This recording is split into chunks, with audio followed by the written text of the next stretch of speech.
NoDQ.com. NoDQ.com. NoDQ.com. NoDQ.com. NoDQ.com. NoDQ.com. NoDQ.com. NoDQ.com.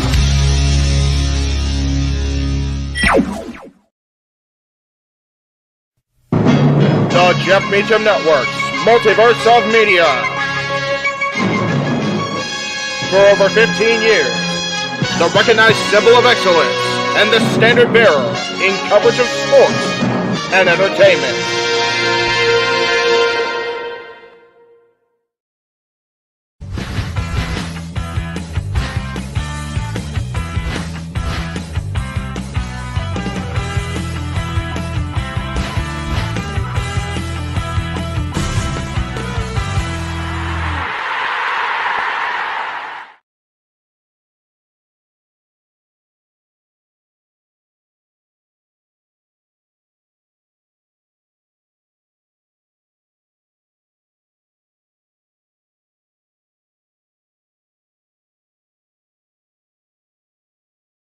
Of course, because this thing sucks.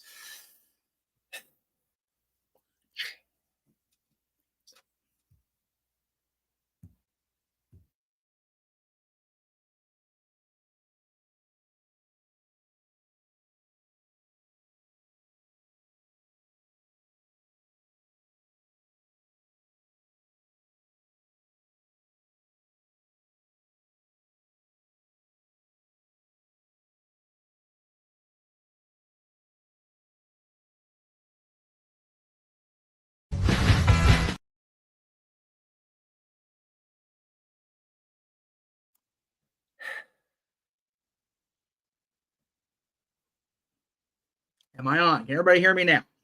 Hello. Can you hear me? There we go. Good grief. Good grief, Charlie Brown. Right? Got 45 minutes. I already ate 2 of them dealing with technical BS. Anyway, welcome to Talk Wrestling here on NoDQ.com and the Jeff Meacham Network Multiverse of Media. This is Aaron Riff, the founder of NoDQ.com. I am good old JM with the Tech Woes, Jeff Meacham. Good to see everybody in the chat room. All like 100 of you popped in. I'm like, oh, NoDQ's on. Oh, wait, it's just Jeff. Never mind. I'll go away now.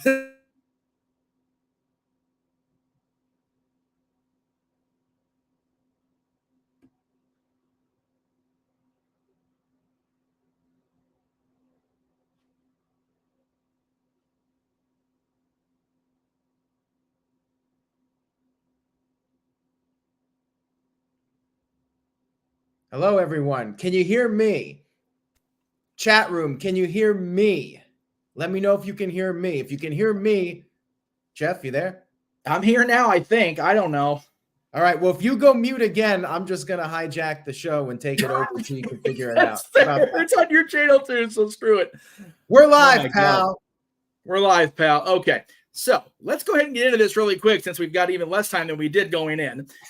Reminder to everybody, we're going to be on the air at 4:45 or 4:45 for you East Coast kids with our coverage of Monday Night Raw Day 1 edition. A lot of rumors in the air, Aaron. A lot of speculation on who's going to show up for Monday Night Raw tonight. So we'll get into that at the close to the bottom of the hour. But let's get into these awards, Aaron. Let's talk about this. First award, I'm going to go backwards from the order you listed them on the website. That we get to the important stuff at the end because that's how it should be.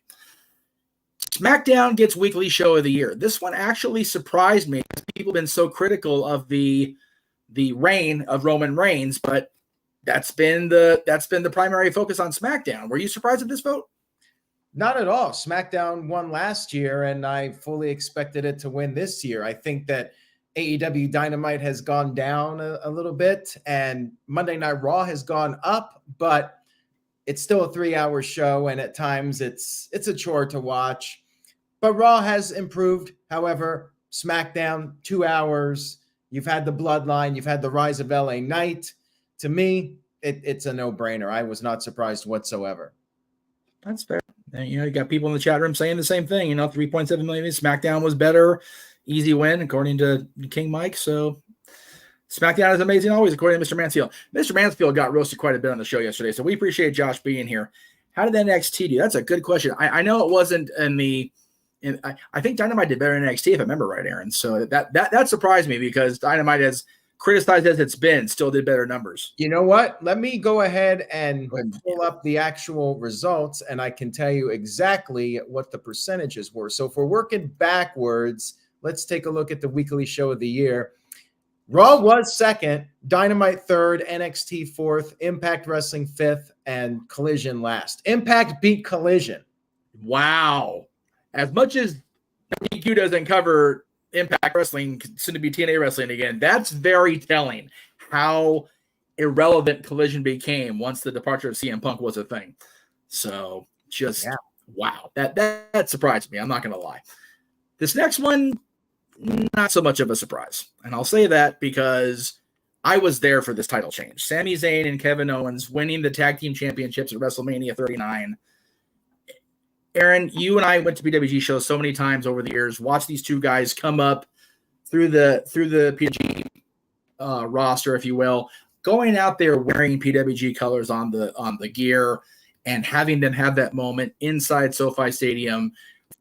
God, whatever it was, 80-something thousand people around them, around me. It was a very emotional moment for me. It was definitely a big highlight of that weekend. You know, the Undertaker WrestleMania weekend, got to hang out with people. I got to see people I hadn't seen in a decade or more. This moment at the end of night one was super, super special, and I can easily see one title change of the year. Absolutely. It got 73% of the vote, which is a very solid majority, and it was the moment that we were all waiting for. They were building up for months and months this storyline, and this was really the climax of it with Sami Zayn finally getting one over on the Bloodline, and that creating the domino effect of all the other problems with the Bloodline. Definitely title change of the year, no question about it as far as I'm concerned. Good point by JJ. JJ and Noah were on the call for me for WrestleMania this year on the Multiverse of Media, and just his emotion in calling Generico and Steen becoming the WWE Tag Team Champions was just amazing. Super cool moment. Right up there with Bryan Danielson coming out to Final Countdown this year for JJ, at least in my eyes, based on what we talked about yesterday. So very cool. By the way, if you missed Open Mic Night, go back and watch that. So much fun yesterday. Right, Josh? Anyway, love you, Josh. Oh, wait, wrong way. There it goes. Talker of the Year. The first of many awards for our buddy, our scumbag, Aaron, Maxwell Jacob Friedman, who we had known that MJF had been a fan of ours for the content for a while, but to get to meet him and to get interacting with him was super cool. Yeah, and he's very deserving of this award this year based on what he said and did this year. He absolutely deserves it, in my opinion. I mean, he's a fantastic talker. He can do both roles. He was a heel for the first part of the year and then a babyface for the second half. He's top tier, man. He definitely deserves it. And to me, it wasn't even close. I mean, LA Knight had some good moments, but not at the level of MJF.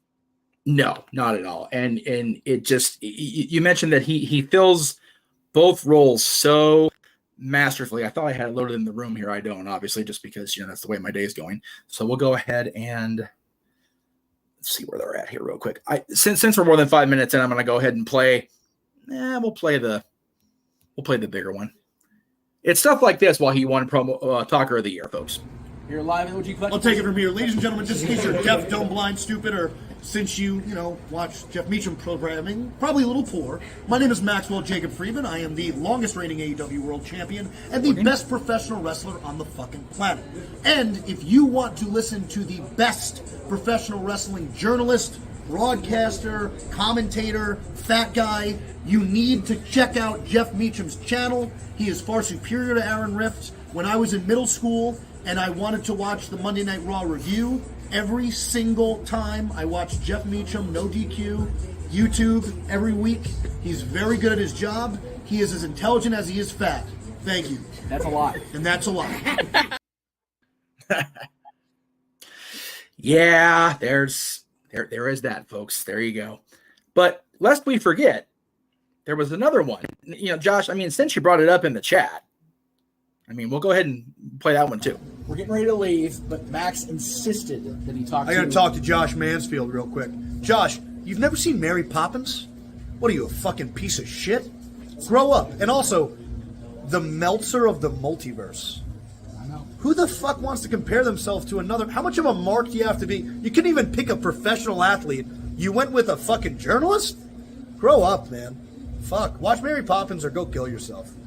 And then watch Full Gear after that. with this Absolutely. guy. This Saturday, November 18th. Because we're going to kill Jay White. Yeah, it's fuck Jay White season, fuck Jay bro. White season. Fuck that bitch. Fuck that guy.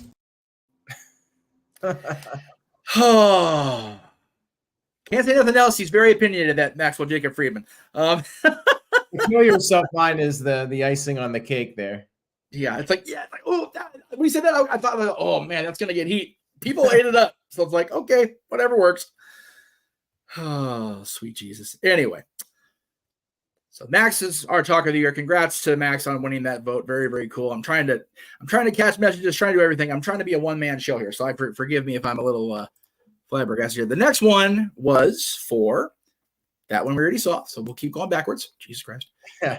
Most underutilized. Now, see, this one kind of threw me off, and I say that because I thought Chad was pretty well utilized this year. He was, but I don't think he was utilized enough. Like, I think a lot of people wanted to actually see him win the title from Gunther. He was getting really hot, and we could have had that moment where he won the title in front of his family and everything. Like, they never really followed up on it. Like, he kind of just went back to being in the mid card. So I think, like, a lot of people think Chad Gable can be an upper card guy, and he's still somewhere in the middle right now. And it felt like he had a chance to break out earlier this year, and not earlier this year, it's a new year now, last year, and it never really panned out. So I'm hopeful he'll get another opportunity to be a top tier guy. You know, he got that little brush with greatness, and then they kind of gave up on it. But I agree with this. You know, I think he's okay. He could still be utilized better. There you go. Feud of the year. This one, I think because it didn't play out the entire year, it kind of built up more last year. It was surprising, but looking back, anytime you get family involved,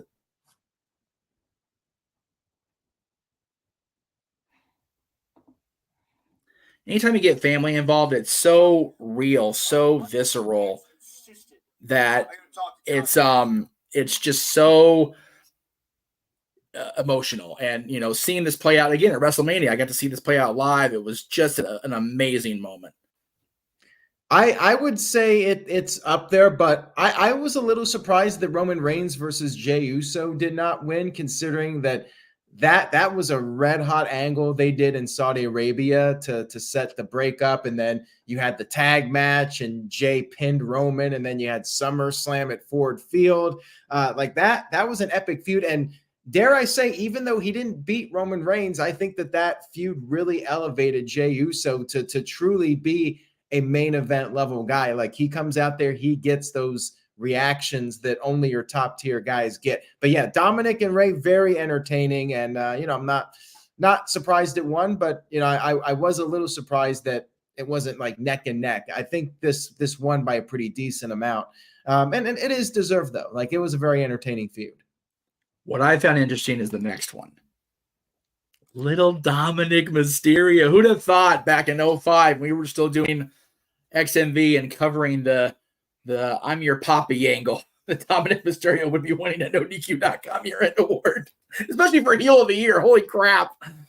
Yeah, I mean, he goes out there and he doesn't even have to say anything. He can try to talk and he gets booed out of the building. But this one I felt personally was close, because Christian Cage really stepped it up on the mic. And I was at Dynamite in Detroit, and I could not hear him talk. That's how loud the boos were when he was out there. But he does go for the cheap heat, and Dominic just knows how to rile the people up just by being arrogant naturally. He doesn't have to resort to, like, insulting people for having dead fathers and that sort of thing, going for the really cheap heat. But Christian Cage does it extremely well, and, you know, few can do it at his level. Like, he's really good in that role. So it's close, but yeah, I would give it to Dominic.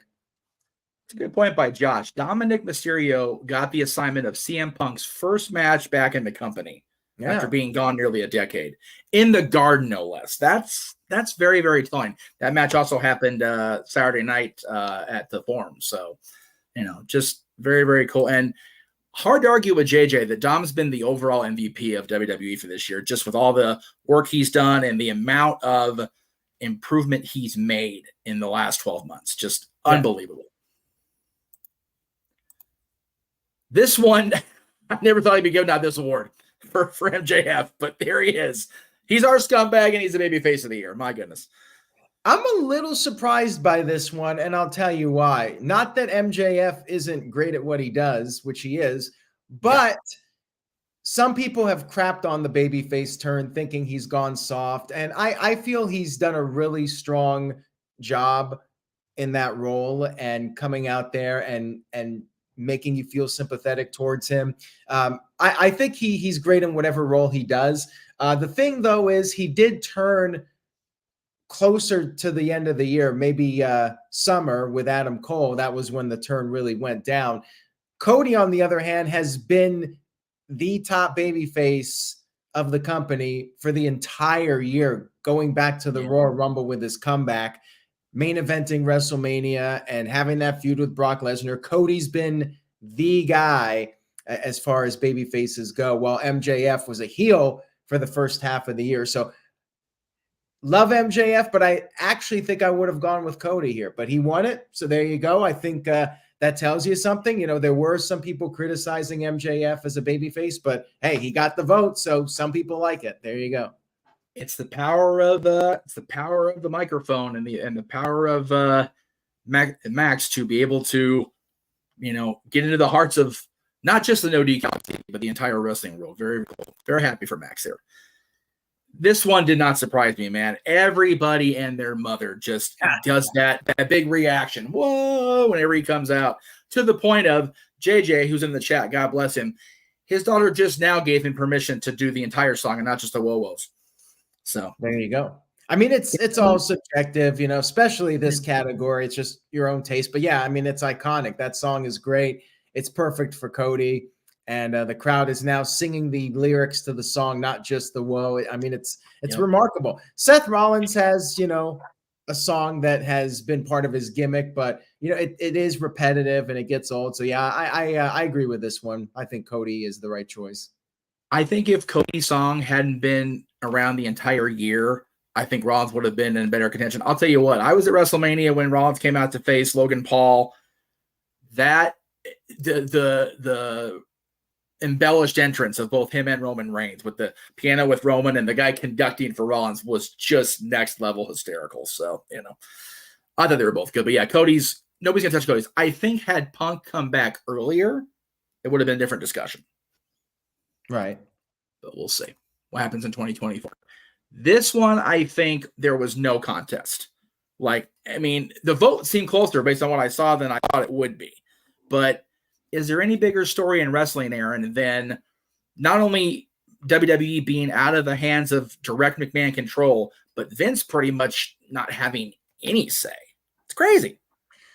CM Punk coming back was a surprise and a very big story, but you have to look at the long-term ramifications. And this, with Vince essentially losing a lot of his power, still has a role in the company, but he's not running creative anymore. And just the idea that WWE, after decades, is no longer a McMahon family owned operation. I mean, that is very significant. So yeah, this was legitimately the biggest news story of the year. It's crazy. We were sitting here a year ago at this time talking about Vince's retirement, and we both were like, we've been watching our entire lives, and it really hit me last year when I was looking up information on WrestleMania back at the SoFi, and the thing was, this will be the first WrestleMania where Vince and I went, holy shit, that's a reality. Vince is not in control of the company anymore. Like, whoa. Yeah. It was one of those, wow. So yeah, it was definitely the headline of the year by a big margin, at least for me. Comeback of the year. I like Randy. I'm glad Randy's back. I'm glad that 18 months he was able to get himself healed up, and he looks better than ever. He looks amazing right now. I feel like there was discussion, at least with me and on my team, that Trish should have been in more discussion because of how long she was involved over the course of the year. Punk, of course, coming back was huge, but again, late in the year, end of November. So he wasn't really the comeback of 2023. He was the comeback of the winter or comeback of the fall, but not the whole year. Randy had been gone for the entire year. It was a significant return from injury, and he looked better than ever. Punk, well, I think Punk was more of a surprise, and that's why people didn't vote for him more. What do you think? Yeah, I would say Punk was a great return, but as far as comeback goes, I mean, it is a comeback, but it's just getting started. Randy Orton coming back from a long length of absence, a very serious injury that could have ended his career. So yeah, I agree with this, that Randy Orton is the comeback of the year. But I mean, CM Punk, when it's all said and done, could have one of the greatest comebacks in wrestling history with the WWE return. But I would say, because of the fact that Orton was gone so long, Orton would be my pick. And all we ever heard, from reputable sources, you and I both, Aaron, Randy was done. So very cool that he's back. I'm happy for Randy. This one, I think, may have been a surprise to some, not to me. The Bloodline not getting the top vote was one of those, well, they've fallen off this year. Yeah. Where Judgment Day's just been on the rise all year, really. Absolutely. Yeah. No contest here. I think it's clearly the Judgment Day. This was their year. As Rhea said, they became the most dominant faction in WWE. Yeah. Heel of the year, feud of the year, faction of the year, and I promise you more to come from the Judgment Day here. Yep. Where are we at? Oh, yeah. See, there you go. Again, for the Casa and for the No DQ guys, it's like, this is cool because Shawn Ricker's, winning awards and, having prominent television time on WWE. So it's really cool to see LA Knight win not only catchphrase of the year, let me go ahead and do the next one while we're at it, but breakout star of the year as well. Yeah. It's crazy that LA Knight's RH. He's literally 40. And he's really hitting his stride now. That wasn't the thing we were fans growing up, Aaron. Like guys that were like in their 40s or whatever, it was like, not so much. Yeah, remember like when Hulk Hogan and Randy Savage went to WCW, I think they were like 44, 43, somewhere around there. And they were considered old over the hill guys, Yep. But yeah, I'm happy for him that he's seen the success in 2023. And I was there at Madison Square Garden when he started building up that momentum. He didn't have a segment on TV, but he came out there and got maybe the loudest pop of the night, even more than the Usos. And then, of course, SummerSlam was the beginning of his really strong run up to this point. And it's been fun to watch. Yeah. There you go. Yeah. Really quick before we go to the next award, I just want to ask you, because I know how important it is to both of us, but you, having been in that area a good period of your life over the years, how awesome for real was it to finally be in the Garden for a WWE show? I mean, that was just, a dream come true. That was one of the things I've been wanting to do for decades, going back to being a kid, all those historic WWE events, WrestleMania, Survivor Series 2002, Royal Rumble 2000, just about every major WWE event happened at Madison Square Garden at one point. SummerSlam 98, a lot of iconic shows there. So yeah, I was very happy to be there and see SmackDown in the Garden. It was really fun. I'm glad I got the chance to do it. Yeah, so you mentioned the Garden. We're talking about Noah and JJ are doing retro WrestleMania calls leading up to. We're going to be broadcasting them going up to WrestleMania 40. They just did WrestleMania 10 recently. PCO being a WWF Tag Team Champion at WrestleMania 10, and he's wrestling now. Yeah, that's insane. He's insane. He's a madman.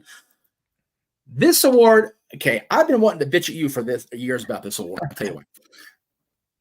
She's an announcer, yes, but she's not a commentator announcer. She's a ring announcer. There's a difference. Yeah, it's always been anybody who is a voice of WWE is considered an announcer. That's always how I've I've done it with the awards. But yeah, I mean, a lot of people have told me like I should change it up, and I may start doing that at some point. Okay. But then what do I do about this? You know, do I I'm do not.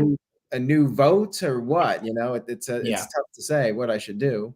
Not shitting on Sam. I love her style. I think that she's been over copied as a result of her unique style because every ring announcer except Justin Roberts announces like her now. It bugs.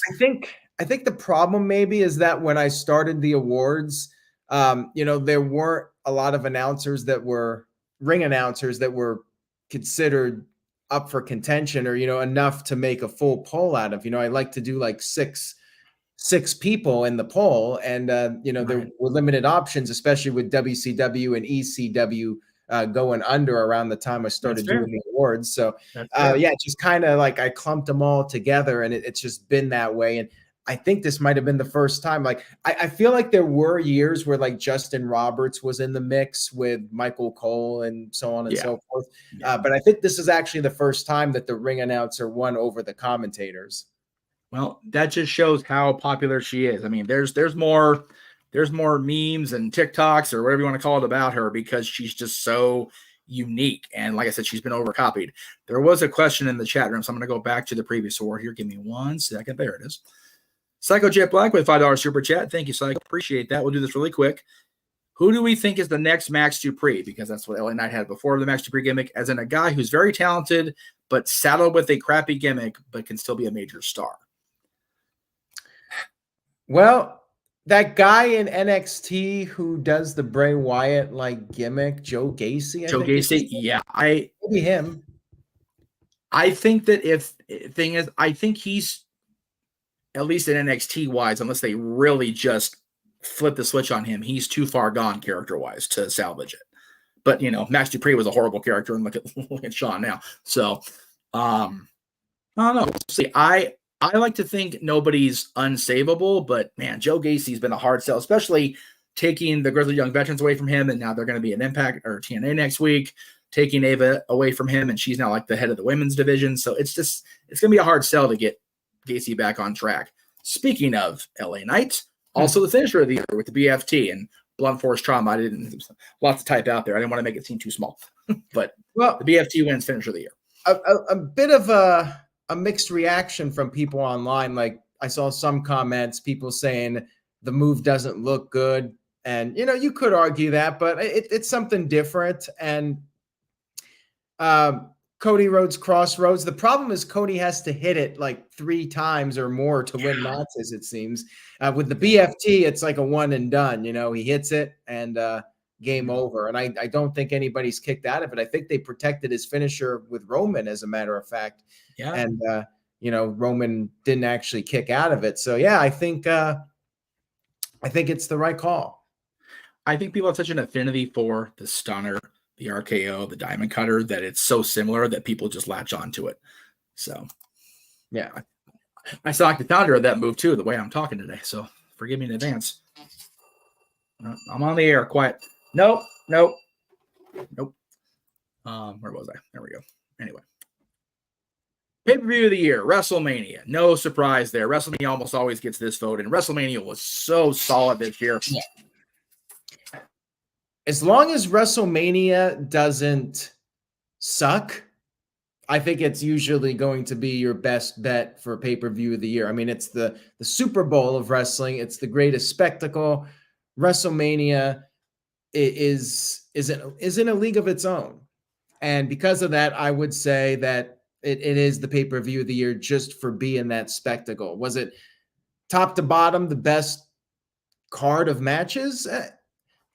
That's debatable for sure. I mean, I think some of the AEW shows were very close to the level of WrestleMania. I mean, there were some AEW matches that I thought were better than any of the matches at WrestleMania, but overall, WrestleMania had that spectacle. So my choice would be WrestleMania 39. I would say that was the pay-per-view of the year. And I know some people are saying like you should split them into 2 nights, but to me, it's a package deal. WrestleMania is WrestleMania. I don't want to do WrestleMania night 1 or night 2. To me, it's all the same. And you know, that might give it a bit of an unfair advantage, but hey, WrestleMania is WrestleMania.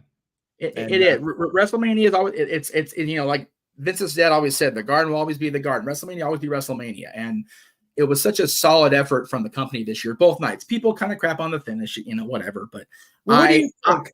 Do you think I should split the two nights again? Like the announcer of the year poll, it would be weird for me to just all of a sudden start splitting it into two nights.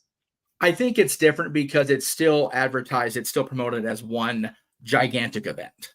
I think that's the difference. There you go. And Mania is still Mania. It's just there's so much talent and there's so much marketing and revenue behind WrestleMania that they almost had to do two nights even before pandemic. Like, can you imagine how much better off the people in New Jersey would have been? They wouldn't still be on that train platform if it was two nights. Exactly. So, I mean, you know, it was almost felt like it was organically going to happen anyway. Yeah. So, anyway. On with show. Match of the year. This one I got a kick out of. It happened earlier in the year, and it still won the vote by a pretty decent margin. MJF and Bryan Danielson. Again, you're not going to get an argument from me on who the greatest technical wrestler in the world is ever. Our boy Bryan, you know, we've been affiliated with Bryan for so many years now, and then Max, you know, really coming in his own this year. I don't feel there was a better match this year. Yeah, I agree. And Iron Man matches for me, they're a tough sell to keep me invested for a full hour. That really takes a lot, and I think they pulled it off. I mean, Bryan Danielson doesn't miss. Like when he's in a big match situation, he delivers, and quite frankly, MJF does as well. Like people say, oh, he's a great talker, but he's just an okay wrestler. Well, I call BS on that. I mean, he's as good as anybody in AEW. Like that guy can do some crazy stuff, and yeah, I think that match had a little bit of everything, and I really enjoyed it. But it was a close one for me. I mean, there were a lot of great matches. I mean, more than I can even count. Like, I mean, the entire year was filled with great wrestling. Yeah, seeing the Intercontinental Championship triple threat match live, it was definitely in my thoughts as the contender. But man, it was so hard to touch Max and Bryan. It really was. You know, Sammy and Roman in February was much more story, but it was still a really good match, I thought. But it was more story than match. The Texas death match, it was just far too much spectacle and just too much for me, personally. So, let's see where we're at here. Tag team. There we go. Again, the Judgment Day. Once again, you know, at the top of the card, if you will, here on the awards. Tag team of the year, faction of the year, heel of the year, feud of the year, and there's one more to come, folks. But man, these two guys in particular, Priest and Balor, you talk about a guy who has rescued his career from destruction at the hands of WWE booking. Finn Balor, you know, the first Universal Champion, and then he got hurt right away during the process of winning the championship, and just kind of really treaded water until he joined Judgment Day, and then off the races he went. Judgment Day's had a great year. However, they won the tag titles relatively late in the year, and FTR, I think, had such a strong showing of great matches throughout the entire year. I actually would have gone with FTR. It was one of the closer polls on the site. But yeah, I would have personally picked FTR. This is one of the few where I would have gone differently from what people voted for. Yeah, I think FTR had a better I guess resume, for lack of a better term, of matches. So I agree with that. I just, again, recent bias is always a thing when the votes happen, and the Judgment Day had a solid second half. So yeah, as evident in this award as well, because I feel as strong as Rhea's championship win over Charlotte was at WrestleMania, story-wise, talk-wise, on-camera-wise, I'll agree with this. Wrestling matches-wise, the matches she did have, the one with Natty on TV notwithstanding, were solid. There just weren't a lot of them. Yeah, and that's one of the reasons why people argued against her winning. But I mean, it's Superstar of the Year, so that includes the overall package, and she's got it. She's got everything going for her right now, and you know, she's going to be a top star for years to come. She is the best thing about the women's division, best thing about women's wrestling, period, as far as I'm concerned. And, you know, one of the few women that can go out there and you believe like she could beat up some of the men. That's how credible she is. So yeah, I 100% agree with this. There's no contest. Yes. To answer the question, we did have Faction of the Year. It was the Judgment Day. It was announced earlier in the show. So again, all the awards are at nodq.com in the year-end awards section. So be sure to go check that out when we're done. nodq.com/awards. There you go. And of course, we've been talking about him all year, really, but definitely the second half. Superstar of the Year, MJF. It's, again, the quality of matches, the mic skills, the promos he cut, the programs he had, the time he gave us. He's our superstar for sure. Yeah, I mean, it's been MJF's year from start to finish. Like he showed up and he showed out, from Revolution to All In, Wembley Stadium, main eventing the biggest show in AEW history. Like, that's huge right there. And having all these great matches and having some of the best matches that he was in, like for the specific stipulation, like Iron Man match, one of the best Iron Man matches of all time. And every match you can think of that he's been in, like he made it one of the best. And I 100% agree with this. You know, Roman Reigns has been the man, but he's also been a part-timer. MJF's been doing it throughout the entire year. So he's got to be my pick for sure. He is. And with that, we finally close the book on 2023. So I want to thank everybody for tuning in on both channels all year long, nodq.com and across the multiverse of media. It is just absolutely crazy what a year it's been. And we're going to start off big. We had our year-end awards talk. Thank you, Aaron, again for being on. Monday Night Raw is going to start at the top of the hour on, if you're on the East Coast USA Network or TSN or elsewhere, you'll catch it elsewhere. I did want to point this out really quick, if I may, Aaron, because we do have a fan at the San Diego Sports Arena, whatever the hell they're calling it this week. Our buddy Arlene, who is a subscriber to the the Constantine Studios members section, along with her brother. She has a sign there at San Diego, and it says very simply, watch nodq.com and the Jeff Meacham Network. So thank you, Arlene, for bringing it to San Diego. God bless you guys being at the San Diego Sports Arena. Not a fan of that place very much, but it's closer to some folks than the Pond or the old Staples Center. So that's a very old arena. I went there one time. I was at one show there, and yeah, it's pretty run down. It is literally just, I think it's the last great hole of an arena in Southern California. Sports Arena has been gone for years. The Forum got refurbished. Thank goodness. Yeah, that arena needs a serious overhaul. Either build a new one or refurbish this one. It does. It definitely does. But I'm going to sign off because apparently I can't go through a 145-minute show without getting bombarded with phone calls. So again, we invite everybody to tune in over on the Jeff Meacham Network, Multiverse of Media, for our coverage of Day 1 Raw. Tune in to this guy immediately after Raw on the East Coast for his full recap. Watch Attila's recap after that, I'm sure. Watch JJ's recap coming up tomorrow morning, along with his recap of Raw will be on Wednesday morning. Tomorrow morning will be his recap of the weekend shows. So tune in, everybody. Again, we thank Aaron and everybody at nodq.com for the partnership this year. And we thank everybody who tuned in last night, everybody who tuned in today.